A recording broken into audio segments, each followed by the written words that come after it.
কি হে বিনোদ, তোমার তো দেখি কোনো খোঁজ খবর নেই গো। বলি হারিয়ে টারিয়ে গিয়েছিলে নাকি? কোথায় আর হারাবো দাদা, কোথাও গিয়ে কি আর শান্তি আছে? কেন কেন, তোর শান্তি আবার কে কেড়ে নিল? হ্যাঁ, কি আর বলবো দাদা, করি তো মাছের ব্যবসা, কিন্তু বউ তো আমাকে মনে করে আমি যেন কোনো কোটিপতি ব্যবসায়ী। ওরে, বউয়েরা এমনই হয়। তা এসব কথা তুই আমাকে কেন শোনাচ্ছিস ভাই? দাদা, ওই হয়েছে কি, আমি আপনাকে দেওয়ার জন্য যে টাকাগুলো রেখেছিলাম, বউ সেগুলো নিয়ে গহনা কিনে ফেলেছে। এখন কি করে আপনার টাকাটা দিই বলুন তো? তা কেন হবে? আমার টাকা দিয়ে কেন তোমার বউ গহনা কিনবে? দাদা, টাকার উপর তো আর লেখা থাকে না যে এটা কার টাকা। বউ ঘরে পেয়েছে তাই কিনে ফেলেছে। তাই বলে আমার টাকা দিয়ে গহনা? আমি মানতে পারবো না। আমি আজকের মধ্যেই আমার টাকাটা চাই, যে করি হোক। তা না হলে তোমার সাথে সব ব্যবসা বন্ধ। এ কথা বলবেন না দাদা, আপনি এ কথা বললে যে আমাকে বউটাকে নিয়ে রাস্তায় নামতে হবে। অত কিছু বুঝি নে, আমি এক কথার মানুষ। যা বললাম তাই করোগে গিয়ে।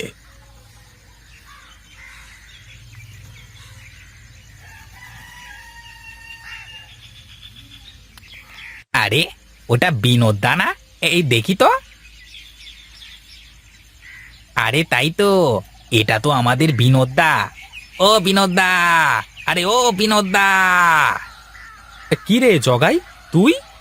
হ্যাঁ গো হ্যাঁ, আমি। তা তুমি এই ভর দুপুরে এখানে বসে কি করো? হ্যাঁ, তা ঘুম পেলে বাড়িতে গিয়েও তো ঘুমাতে পারো নাকি? বাড়িতে গেলে কি আর আরামে ঘুমাতে পারবো রে? তার চেয়ে এখানেই ভালো আছি। তা তুই যাচ্ছিস কোথায় শুনি? আমার আর কি কাজ, যাই এদিকে একটু কোথাও ঘুরে আসি। আরে যাবি যাবি, একটু বস দেখি। দুই ভাই মিলে একটু গল্প করি। ঘুম তো ভেঙেই গেল।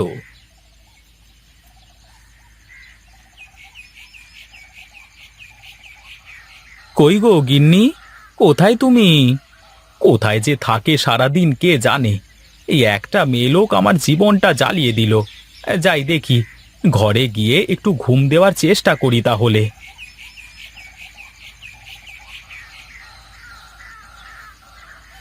বাহ বাহ বাহ বাহ বাহ বাহ, আমি এত সময় ধরে বাইরে দাঁড়িয়ে তোমাকে ডাকছি, আর তুমি ঘরের মধ্যে বসে বসে সাজছো।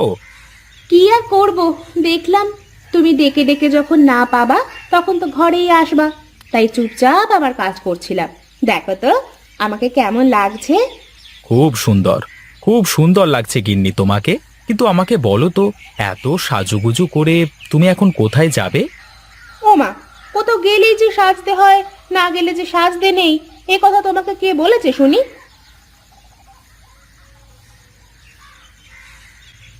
না রে বাবা, আমি এর আগে তো কখনো দেখিনি যে একটা জেলের বউ সারা দিন সাজগোজ নিয়ে পড়ে থাকে। আমার জীবনটা শেষ হয়ে গেল রে। এই দেখো, তুমি কিন্তু এখন আমাকে অপমান করছো। তুমি কি ভুলে গেছো তুমি আমাকে বিয়ের সময় আমার বাবাকে কি বলে আমাকে এ বাড়িতে নিয়ে এসেছিলে? হ্যাঁ হ্যাঁ, আছে, সব মনে আছে। কিন্তু আগে কি আর জানতাম যে বউ আমার কোনো কাজের না? তাহলে কি আর বিয়ে করতাম জীবনে? এত বড় কথা! থাকবো না আমি তোমার বাড়ি, করবো না তোমার সংসার।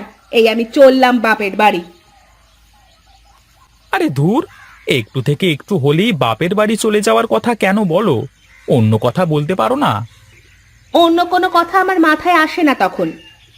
চলো চলো, মাথা ঠান্ডা করে বসো, তারপর দেখি কি করা যায়।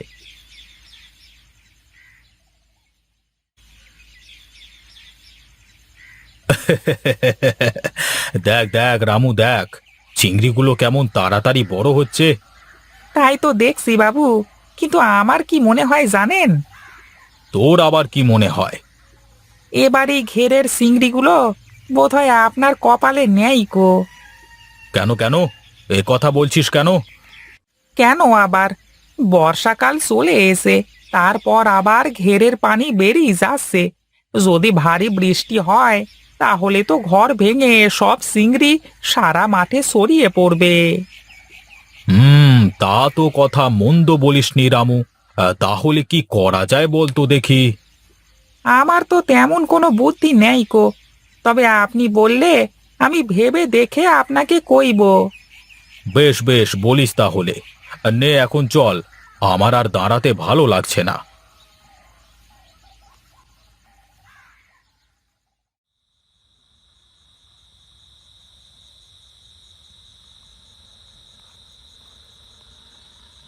কি গো, তুমি এমন চুপচাপ হয়ে আছো কেন?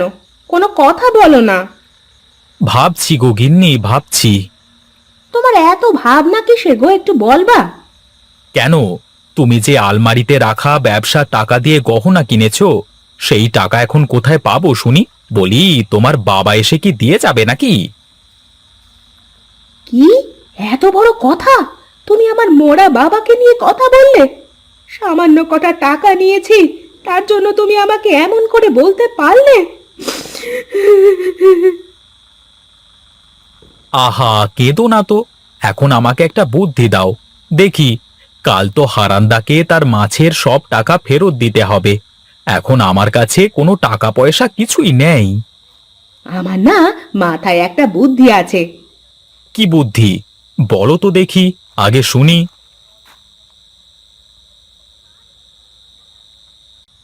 আরে বাহ, এই না হলে তুমি আমার গিন্নি! তুমি কিন্তু আমার বুদ্ধি শুনে চললে লস করবা না।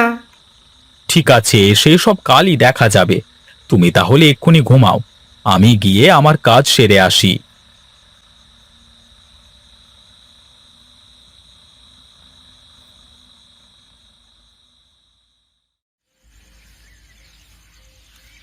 একই রে রামু, একই দেখছি আমি। আমার যে সারে সর্বনাশ হয়ে গেল রে। বাবু, গরিবের কথা বাসি হলেও মিষ্টি লাগে। আমি তো কালই আপনাকে বলেছিলাম। কালই তো বললি, কিন্তু এসব করতে তো সময় লাগে নাকি? এখন দেখ দেখ, হারামজাদা বিনোদ ওর জমিতে কেমন জাল দিয়ে ঘিরেছে। হায় হায় রে, আমার ঘেরের সব চিংড়ি এখন বিনোদের জমিতে। সে কি দাদা, আপনার মুখখানে এমন মলিন হয়ে আছে কেন? কি হয়েছে? কি হয়েছে? বলি, চালাকি করবার আর জায়গা পাও না, তাই না? দেখেছেন দাদা, আপনার সামনে কেমন আমাকে কথা শোনাচ্ছে। কথা শোনাবে না তো কি করবে শুনি? তুই চালাকি করে আমার ঘেরের সব চিংড়ি তোর জমিতে আটকে রেখেছিস। কি যে বলেন! কি হলো? আমি হাসির কি বললাম যে তুই আমার কথা শুনে হাসতে শুরু করলি? আমাকে কি তোর জোকার মনে হয় নাকি? না দাদা, তা কেন হবে? আমি কি আপনাকে তা মনে করতে পারি বলেন? তোর সব বুদ্ধি আমার সামনে ধরা পড়ে গেছে বিনোদ। তুই আজকের ভেতরে আমার সব টাকা দিবি, তা না হলে কাল সকালে আমি তোর বাড়িতে গিয়ে তোকে ঘাড় ধরে বাড়ি থেকে তাড়িয়ে দেব, এই বলে দিলাম।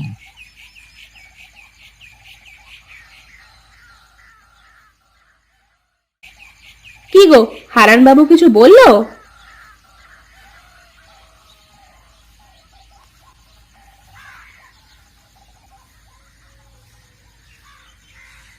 ওগো, কি হলো? বলো না কেন কিছু? কি আর বলবো, হারানবাবু বলল আজকের ভেতরে মাছের সব টাকা না দিতে পারলে কাল সকালে লোকজন নিয়ে আসবে, তারপর আমাদের বাড়ি থেকে ঘাড় ধাক্কা দিয়ে বের করে দেবে।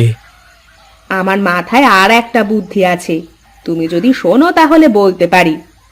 তোমার কথা শুনেই তো আজ আমার এমন দশা, এখন আবার নতুন করে বুদ্ধি দিতে চাচ্ছ?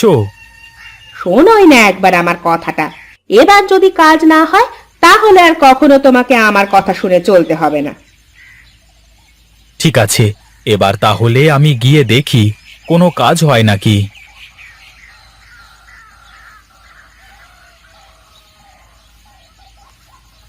ঠিক আছে, তবে এটাই তোর শেষ কথা।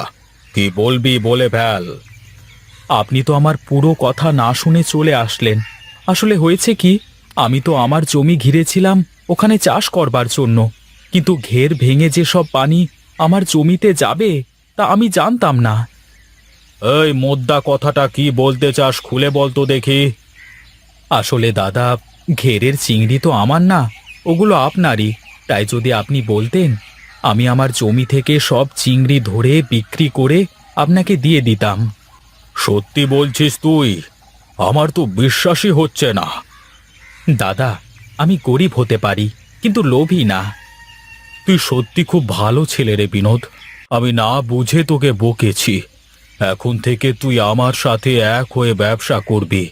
আর হ্যাঁ, এখন থেকে তোর জমি আমার ঘেরের সাথে জুড়ে বড় করে ঘের বানাবো। ঠিক আছে দাদা, এত বড় ঘেরে যদি আমরা চিংড়ি চাষ করতে পারি তাহলে তো লাভ আর লাভ শুধু।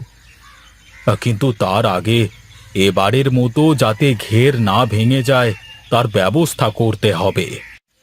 আপনি কিছুই চিন্তা করবেন না দাদা, আমি সব ব্যবস্থা করে ফেলবো। এখন তাহলে আমি যাই।